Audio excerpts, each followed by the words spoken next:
What's going on, everyone? Welcome back to the Red.Beard Outdoors podcast. I'm Jonathan, your host, and we have an amazing guest for you.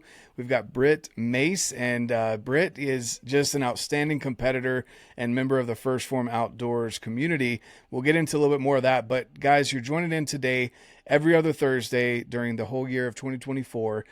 We have done the Why Phorm Outdoors episode. There's so many communities out there, and I wouldn't even say communities. There's so many brands and companies and supplement companies out there, and a lot of people want to know why we are in so tight with Phorm and Phorm Outdoors, and it is really, a lot of it has to do with the community. But I'm getting everyone on from Britt. Right now we're going to hear her side, and everyone that's come on this entire year as to why. Everyone from fishermen to people that just enjoy being outdoors, the crazy people that like to go running, pounding pavement. You know, I still think therapy's cheaper and probably better on your knees. But, you know, all of that to be said, there's different perspectives as to why Phorm Outdoors. And Britt brings a different perspective to that as well, as a mother, as someone who does a lot of work around the house, but also has, you know, many other things going on. I would say around the house. I'm not talking about cleaning, guys. I'm talking about actually outdoors. Like she's active all day, every day. So we're gonna get into some of that. But Britt, for people that don't know who you are, who are you? Hi, I am Britt Mace. I am a mom, like you said, a wife. I work full time from home, and then doing electrical distribution, designing that. And so do that. I grew up hunting and fishing, and also had a lot of fitness influence in my life. So both of them coming together to have this passion for Phorm Outdoors is just, it's my life in a nutshell. So I love that piece of it. But yeah, just have been pretty active all of my life in both areas. And just looking to not only enhance that in my own life, but bring that on to my kids, and just embrace that with them. So. Yeah, no, exactly. And guys, you know, for that don't know about the November Knockdown Challenge, I actually need to look at when this episode is going to launch. If it's already passed, sorry guys, if you didn't participate, look forward to it next year. But Britt competed in the finals 2 years in a row for the November Knockdown Challenge. So that means that the very first year that we did it, which was 2 years ago, I guess this will be the third year. So 3 years ago, she competed and ended up being in the top. Was it the top five? Well, I was a wild card for actually getting to the challenge, and then because it was all guys and girls combined, and then I think I placed sixth that year. So. Yeah. Well, either way, so that, I mean, there were. I beat a couple guys. At that, yeah, I was gonna say, yeah, that you know, don't downgrade yourself there and say I was a wild card. Somebody to beat, but. Yeah, no, seriously, So you say that as a wild card, but in all honesty, I can't remember the numbers, so I don't know the numbers off the top of my head. That first year of how many people entered, I know it was probably closer to thousands of people that entered, and you were top 6 in the females that competed. There was some stiff competition. And so you made it to the finals that year. And then last year was the top 10 men and women. And we literally had CrossFit athletes, coaches, like people that were at a whole nother level of fitness. And you competed and still made it again, you know, for the second year in a row. I don't know if there's only probably less than a handful of people that made it. Probably, I don't know, you and Clint.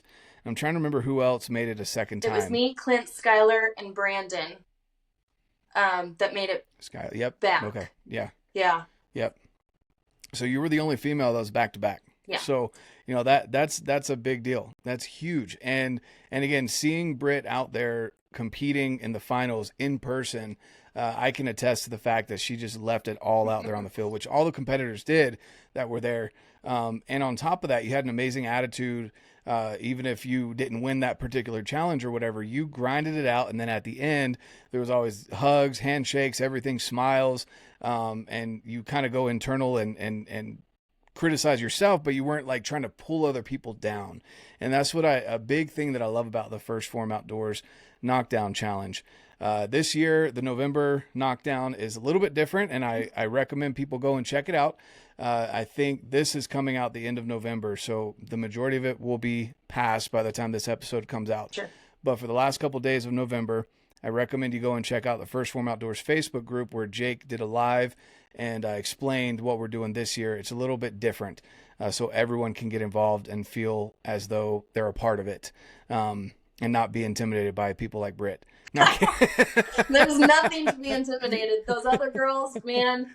I mean, the first year competing with the guys was one thing. Like, I'm competing with guys. There's the mental piece in there is different because I'm chasing them. You know, there was something to chase. Whereas this year, competing with all women, it was a totally different game. It was, I can't even compare the two because they're right there with you. There's, you know, there's nothing up in front of you. There's women up in front of you to chase, but there are other women and we're all at the same level. And it just was it was so cool. It was so different. So it was fun. No, that's awesome. That's awesome. So with that, let's get into a little bit of how you came across First Phorm, why you've chosen, again, First Phorm over any other supplement company out there, with you living the active lifestyle that you do, and having a presence on social media. But also, again, you're a mother, you're a wife, you work full time, but also you do a lot of work around the house. Would you call it homesteading? I mean, you do a lot. You're kind of out there. You're not in the rural. I just enjoy. We have 20 acres in Montana right now. We're actually transitioning back to Colorado, hopefully eventually this spring. But I love living out here, but the ravine that we have is going to be very expensive to fence. So we decided on no animals at this residence because it just was, our ravine is very steep. And it's just not feasible for us. So, we have a garden, love that. But nothing too crazy. And our HOA, it's a little crazy. We couldn't have chickens. Well, I was on the board, got that changed. So, but now that we're leaving, I don't know that we'll do that. We'll see. But, my husband says no, so we'll see. And so, you know, we've got the people who previously had the house had a little trail, which, man, we have used that thing to death. That is like the one thing that like keeps me here and wants me to stay, is having our own little private trail. It's about 3/4 of a mile, but it's fantastic. So we utilize that all the time. And then the upkeep, I mean, right now my husband is working out of state, so I am single mom in it, and the upkeep of 20 acres and the house and everything with 2 kids and sports and running and all that stuff is a lot, but try to get outside as much as possible. The girls, they're not, the one will be 9 next week. So 9 and 6, they're following in our footsteps just because, you know, leading by example and showing them how much we love it and how much fun it is. They are outside with me all the time, whether it's in the garden or on the trail or exploring themselves. They've got a little fort down there, and I mean, they're with their backpacks and their dolls. And last year, one of them, it must have been a coyote or something, brought in a deer bone, and my daughter was so excited. She comes up bringing it, and you know, she's got her doll and her deer bone, and I was like, this is it. This is success in my eyes. So I love that. But yeah, and then we just try to get out as much as possible, hiking, fishing, stuff like that. And like even this year, I obviously probably won't be able to go out hunting with my husband out of state. And but that's just part of it's part of our life right now. But definitely gonna, definitely get back into that once we get back to Colorado. So yeah. Man, that's got to be hard to. How I got introduced to First Phorm was through 75 Hard, actually, and listening to Andy's podcast. It was right at the beginning of COVID when everybody was a little nervous, and I was like, something's fishy here. So listening to Andy's podcast, went through 75 Hard. My husband and I did it together, and it was life-changing, absolutely life-changing. It saved, not that we were in a tough spot, but like looking back now, it was like, oh my gosh, this saved our lives. Like this changed everything about who we are, what we do, and just made us such better people in every way. So did that, and then was interested in First Phorm and their products and started looking into it more, and became a Legionnaire. Even before First Phorm Outdoors, I just loved the morals, the values, just everything the company stands for and who they are, and not being afraid, like Andy, not being afraid to speak his mind during COVID, going, this isn't right. And just having those same values, I was like, this is something I want to be a part of, because it's so much more, and it's really sticking to who I was as a person, and finding something out there to stand for with it. So, and then once they brought on First Phorm Outdoors, I mean, we're all for it. So, and to bring in our passion for fitness and hunting and fishing and being outdoors and going hiking, because that's all we can do right now. Like it bonds everything that I am. So. Yeah, no, I couldn't agree with you more. It's, there's so many things and facets to First Phorm. Andy's very much the face. Obviously, Sal is out there as well. A lot of people come across First Phorm through 75 Hard, which is interesting because until recently, Andy didn't really I didn't know he was the owner of First Phorm. I actually came across First Phorm in a different way, even though I'd done 75 Hard and been listening to the MFCEO project at the time. I never heard him talk about it. He just said, I own businesses. Right. Okay, well, that's cool. But yeah, it's interesting. Now he talks about it, he drinks the energy drink, not an ad, kind of deal. But yeah, at the time he didn't really talk about it that much. So, with First Phorm, they support a lot of the same beliefs that I have.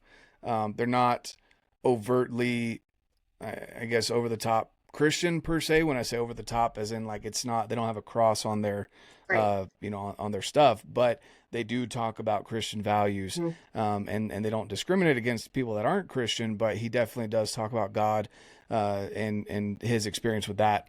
And his spirituality. So I definitely appreciate that as well, when people have such a presence like he does and is willing to bring that in to his business. And that's something I've noticed more on the podcast too, is him talking about his belief and his faith, and I think that's awesome. I mean, we are very Christian values here, and it's the center of our life 100%. So having him speak about that is like, yes, we need more of that in this world, because that is the only way to get through any of this.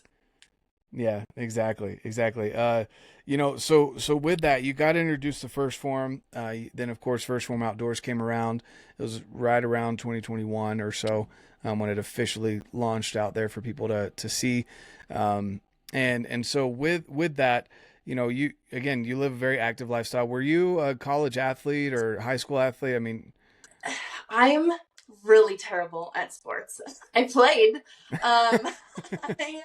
I have to try 1,000 times harder than everybody else. I have to work 1,000 times harder than everybody else. I don't know what it is. I'm never the best. I can never be good enough to be on, I eventually was on varsity. I didn't play my senior year. I had back surgery.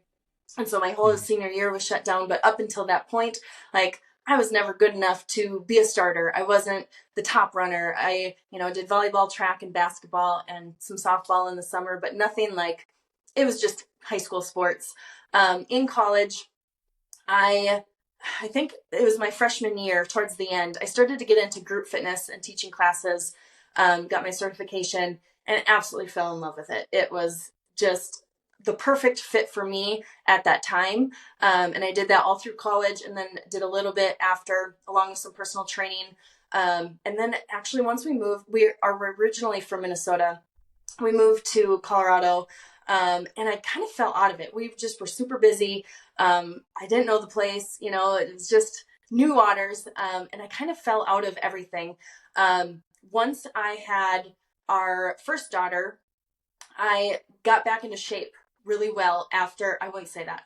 I got slim after our first daughter, and I felt really good because I started to see changes, and Mm. more muscle tone, stuff like that. And then after we had our second daughter, my husband was like, we should buy a weight rack. And I'm like, I'm never going to use that. I don't want anything to do with this. This is a waste of money, and it just is worthless. And I ended up using it more than him.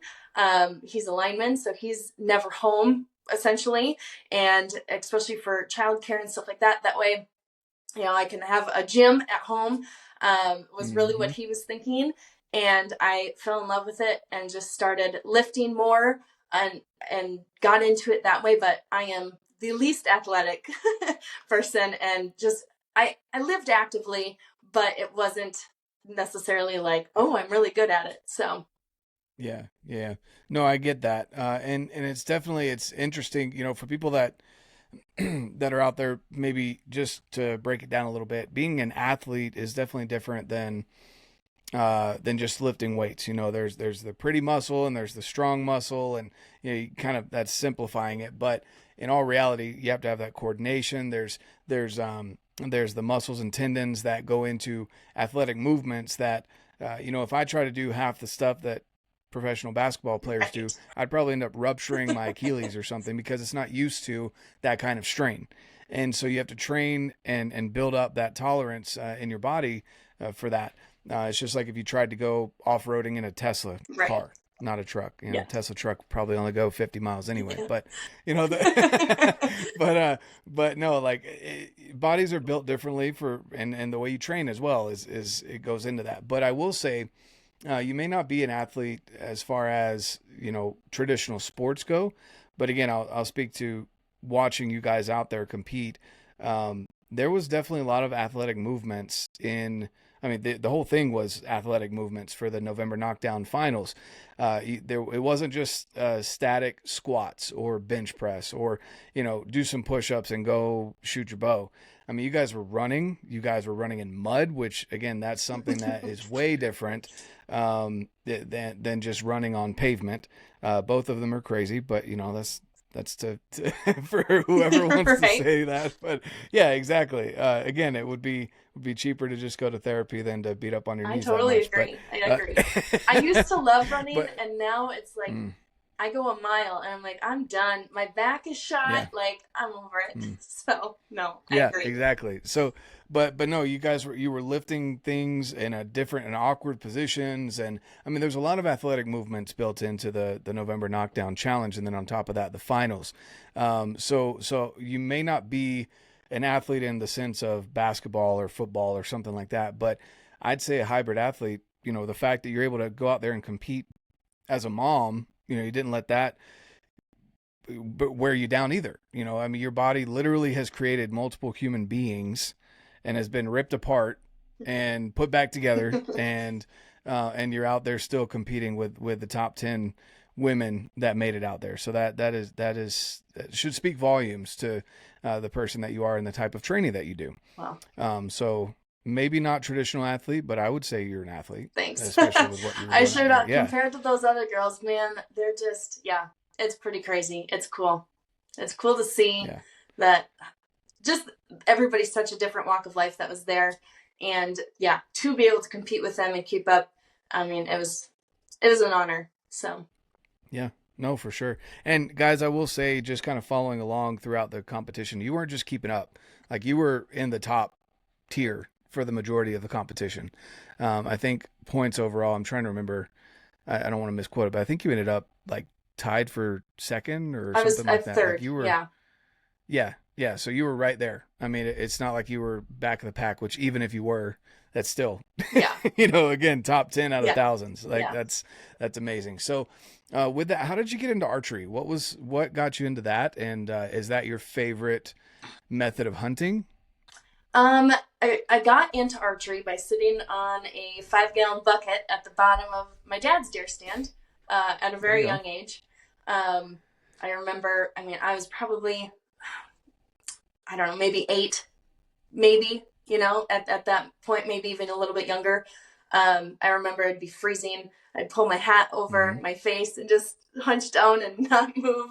I remember one time I fell asleep and I fell over My dad was so mad. We left because he's like, well, now you just scared all the deer away anyways. Yeah. But my dad ultimately got me into it. He, since I was a baby, was an archer, and watched him go on many different hunts around the country and around home. And just thought it was so cool. Started rifle hunting, I think probably 12 was the age that we could go. And so we went up north in Minnesota until I literally left every single year. Went deer hunting. Overall, and then we moved to Colorado and did a lot more archery hunting there. I prefer archery in Colorado elk hunting. Just the ability to move all day long and not you're not sitting still, which I do love, because then it gets you into that mental space, which just is time with your own thoughts. But being able to see the country and really challenge yourself of getting to the next ravine and being on top of the mountains there is just breathless. It's amazing. So I definitely prefer that over sitting still all day long. Mm-hmm. Yeah. Yeah, no, for sure. And it's funny is the way I got my bull this year was sitting with my bow. I had to hike to that spot, but I did. I had to treat it like whitetail in this particular area. They just are not vocal, and they get a lot of pressure. So you have to catch them in kind of transition. And that's what I feel like the last, couple of years that I was hunting it's changed so much in the last couple of years because of the influx of hunters. It's a different game. Yeah. Yeah. And that's a whole nother, thing. So with that, it's interesting. I heard someone who's smarter than me basically brought up the stats, and said that archery hunting has gone up in the last couple of years, but overall hunters has gone down. So yeah, it's a slow decline, but it is declining, every single year after year. And so, like, I find myself sometimes being like, oh man, because I'm one of those people that got into archery over the last 5-6 years. I feel like people are going to realize how hard it is and eventually quit. And I don't want them to quit. I just want them to start shooting a rifle. I want you to go to a different area. Yes, continue hunting, but don't use a bow. This public land is mine. Yes, exactly. And maybe not even muzzleloader, because I like muzzleloader too. So just go join the pumpkin patch and yeah, exactly. But in reality, I do want the numbers to continue to at least maintain, if not increase. Right. Because of the deal like right now in Colorado, what's being voted on. And again, by the time this comes out, that vote will already be done. But things like trying to ban trophy hunting, who defines what's a trophy? For me, that 3-point behind me is a trophy. For other people, it's different. So all of that to be said, hunting is, going back to your story with sitting on that 5-gallon bucket. I think that's hilarious. I never would have thought to have my kid can't even sit still for 5 minutes, let alone a couple hours in the cold. Right. I better have snacks. I better have an iPad. I better have, this was in the 90s, on top of a blanket. So that was a totally different life. Well, okay. I would have had a Game Boy then. Yeah. And turn the volume off, just have him play something. But no, I definitely, that, kudos to your dad for getting you out there and getting you involved in that, and that you've stuck with it. I think that's pretty awesome. So with that, you got into First Phorm. What has kept you with First Phorm, and even more specifically the branch First Phorm Outdoors of the company? I would say a lot of that is, again, the morals and the values of the company have not changed. And that's something that is very strongly instilled in myself, that I'm not finding in other brands. It's not the same anywhere else. Along with just the way that they take the time to make sure it's the right product. It has the right ingredients. It is processed properly. And they take care of, their customer service is amazing. The education that they give Legionnaires, the support that they give Legionnaires is just outstanding. And all of the people at HQ and within the community are really what keep me around, because it's like, I am so invested in that and have relationships with these people. And when you go there and you meet them and you just leave with this huge energy, you're never going to find that anywhere else. I mean, you're just not. The people there are amazing, and they just are so supportive, and it's just, yeah, it's the people, big time. It's definitely a whole different group of individuals, that you just can't, it's hard to find that. And that's why I refer a lot of people to, I'm not a big Facebook guy by any means. I'm terrible at keeping up with it. But the First Phorm Outdoors Facebook group is a big reason, even if you don't have a Facebook, to get a Facebook and just log into that group. Yes. And find your people. Because you're going to find, again, people that like to run, people that like to camp, people that like to hike, people that like to hunt. You don't have to be a hunter and a fisherman to go on there. You don't have to enjoy shooting sports to go on there. There's a lot of different groups of individuals, and you'll be able to find your community, which is key for anyone trying to either start something new or continue a habit that you have in the outdoor space, or in any form or fashion with fitness or whatever it is. Having a community is key, because there's always going to be times where, maybe it's even your spouse. Sometimes it's like, oh, you're doing that again.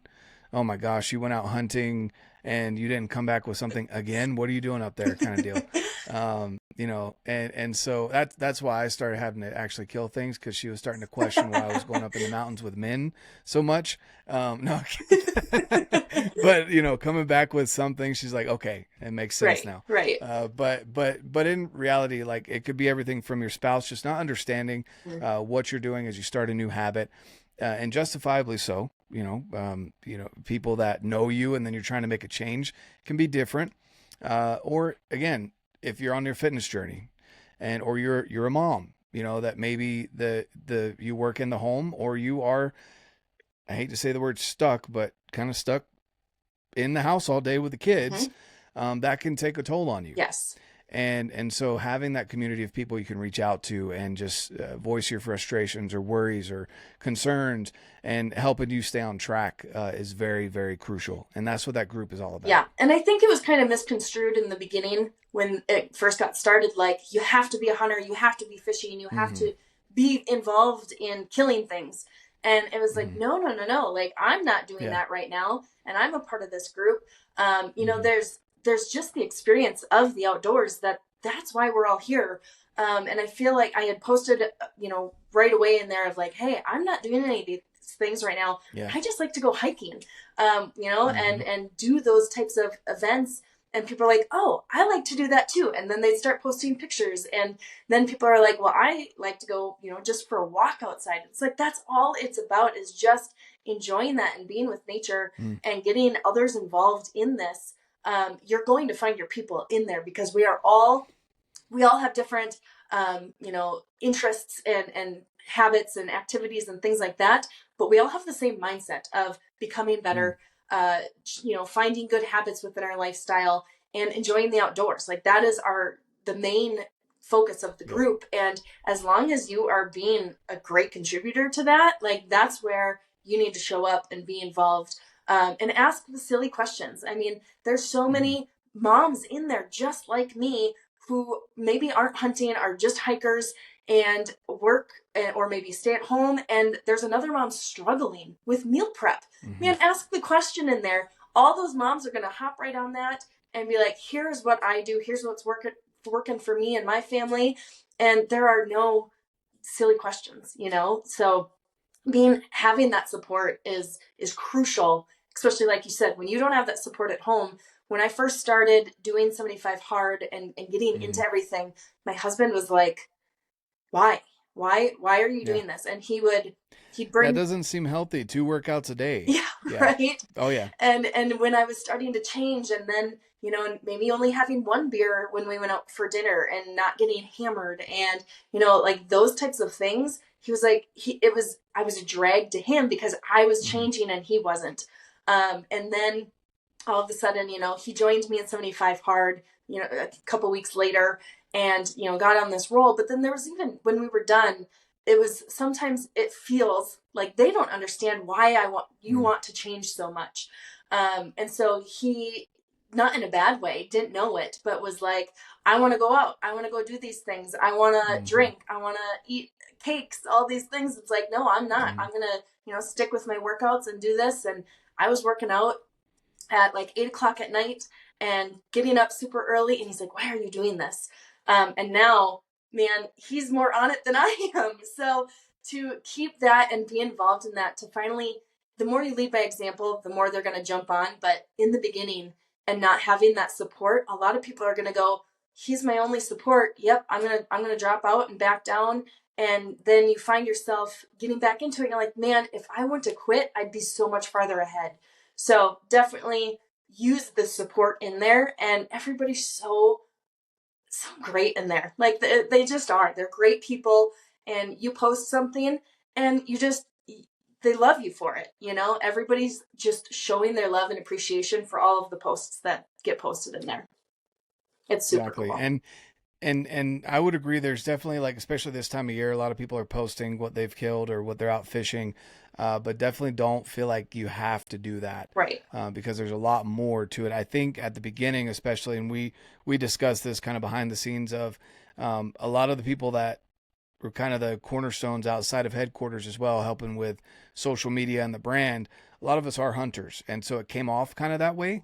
When in reality, it's more about reaching the outdoorsmen and women, not just hunters. It just, again, kind of happened that way because we're all hunters that kind of helped initially start that. And so I agree. I don't want people to think that that's all it's about. But there are a lot of hunters in there, and it is cool to have a spot where you can post those things and not get banned. Obviously with good taste. You don't want to sit there and have, you know, the blood coming out and the tongue, you know, all this other stuff, or holding the heart, taking a bite out of it. Like, those are things you send in maybe a group chat with very select individuals. But things do get mentioned like that. If we do see a picture like that, we'll reach out to the person and ask them to kind of clean it up in a respectful way. But at the same, because there's not everyone in their hunts, right? Not everyone in their fishes. And what's cool is you can have those posts, and then the next post is a mom hiking with their kids. You know, like that's what the really cool thing is about. Is it's that diversity. Exactly.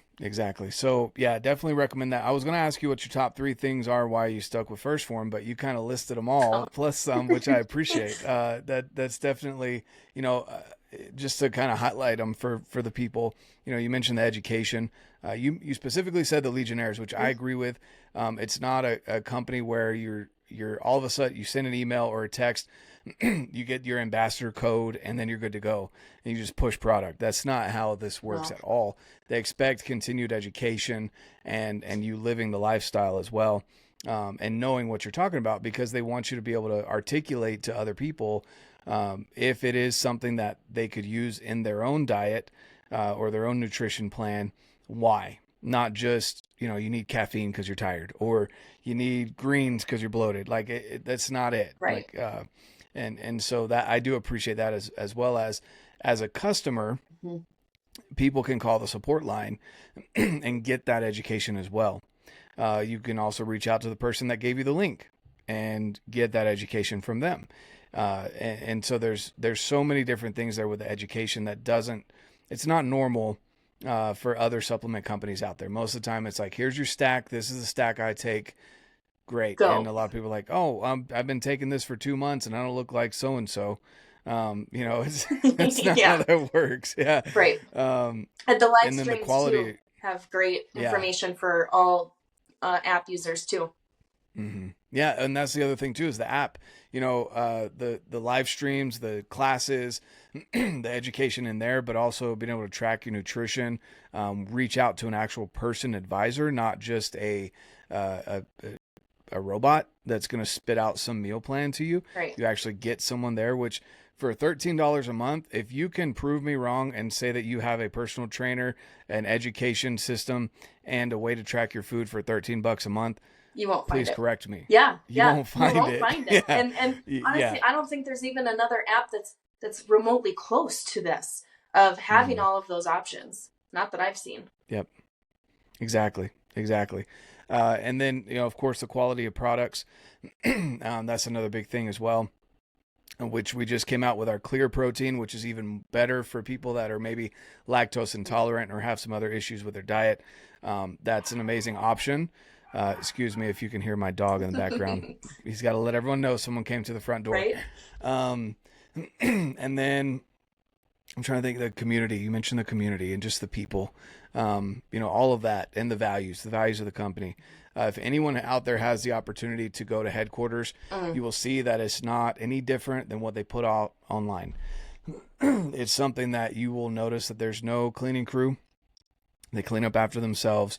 They take pride in the fact that they have an immaculate gym. They have so many different things there that are just top notch, to the point where even in the gym, my wife, when I first explained it to her, even said, "It sounds a little OCD," which, yes, it does from an outsider perspective, but it's just such a high standard that they hold you to, that even having the weights turned the right way on the rack, not just re-racked, right, but turned the right way on the rack, is of utmost importance for those people. So at headquarters, and you just kind of want to carry that through the rest of your life after you visited headquarters. So, all of that are amazing reasons why First Phorm and why First Phorm Outdoors. I honestly appreciate the fact that it allowed me to meet you and your husband. You guys are great examples of, a couple that pulls together, and he's out there working his butt off. Lineman is not an easy job by any means, for anyone that knows anything about that. You're called during the worst times. Yes. You have to work the oddest hours, all because someone needs their internet. First world problems. Like what it boils down to in all reality, like up there in Montana and where it gets cold, it's the heat, right? People need heat. Yes. But people aren't you don't realize how unprepared you are until your electricity's out. Yep. And then, you don't realize that your fridge runs on it, your AC, your furnace, everything runs on it. And so that's what your husband goes out and does. And you pull the family and house together while he's gone. That speaks volumes to you as well. You don't just let things go. You don't even let your fitness go. So again, kudos to you for being able to do that while your husband's out crushing it at being a lineman. So Thanks. Is there anything else that we haven't mentioned that you wanted to bring up in this conversation? Man, if you are just like even wanting to get more involved and do it and be more involved in First Phorm Outdoors, just start posting in there, start asking questions. This is not a place to be shy. Like, it's just, man, once you're involved, you will see how amazing this community is and how great the people are. So if you're looking for that support or needing help, it's out there. You just gotta reach out. I agree. It's we want you to ask questions. We don't want you to go feeling like you're asking a dumb question, in my opinion. And I think the way we treat it there in the group as well is the only dumb questions are the ones that you ask repeatedly. And that's that, in my opinion, that you should get a sarcastic response if you've asked the same question 3 or 4 times. Right. But don't worry about asking a question that someone else has asked if you've never asked that question, Right. and don't feel like scrolling through all the other posts to find the answer. Yeah. You definitely go in there and ask the questions, become a part of the group. And then even if you don't use First Phorm supplements, maybe you're listening to this and you don't use any of the First Phorm products, come join the group. It's not a requirement to go and buy anything. You'll probably want to try them at some point, especially those new s'mores bars, which are a problem. I don't know if you've had any of them yet. Have you tried them yet? Oh man, I took them down to a buddy of mine. We were just talking shop, and he didn't answer me when I asked him if I should bring him some food. So I just brought him some of the pumpkin spice, the apple crisp, and the s'mores bar. Yeah. And oh my gosh, he bit into that s'mores bar, and he was like, he looked at the back. He was like, "This is a protein bar?" And I was like, "Yeah, it's a problem." All of them are so good. They are a problem because they're so good that it's like, you have to have really good self-discipline. That's why I try not to. Honestly, they're and great from someone for on the go, but man. Yeah, and from someone that's gluten free, I don't know how they did my favorite one before the s'mores bar was the peanut butter pretzel. Yeah. That one's gluten free. I don't know how. Right. The s'mores bar, I haven't had a s'more in years. Right. Usually we roast marshmallows, and I'll have a marshmallow with a piece of chocolate. They have or something, gluten-free graham crackers now. I'll send you a couple. Don't tell me that. I'm that's sorry, definitely but a problem. we're gluten-free as well. We're both of our girls, and with my husband, it just all of us it worked better. And yeah, they make really pretty. They crumble a little bit, but really good crackers. Whatever. No. I'm not listening anymore. I'll send them to you. No, but the s'mores bar is just like, oh man, somehow they hit even the texture. Yeah. Perfect. And so anyway, I'll have to try. Definitely go check those out, because you're going to want to try those. For anyone out there listening, but either way, go join the group, whether you're using First Phorm or not, whether you know anything about the group or not, go join the group. If you don't like it, you can leave, but you'll probably want to stay. So again, Britt, I appreciate your time today. Again, kudos to you and your family for holding things together. And I don't know, have you guys already sold your property? No. So the market's been a little rough, I think, with the election. And so we pulled it from the market, and we're going to wait until spring, after this election and all this crazy garbage. So, well, even though it's not on the market, guys, go make a solid. If you want to live in Montana, we got a place for you. Unless you're from California, then you guys can stay there. But no, I'm kidding. My neighbors would agree. Unless you're trying to get out of California for a good reason. Outside of that, go make Britt an offer, even though it's not on the market. You want 20 acres in Montana, and it may or may not have a big old 7-point bull elk hanging out there somewhere. No, in the next ravine, there's definitely elk. So there you go. Yes. There you go. But yeah, no, thank you for your time, Britt. I really appreciate it. I appreciate you. You're and awesome. Invite. You and your family are awesome. Yeah, of course. And as I always say, guys, get out, live your life, and love it.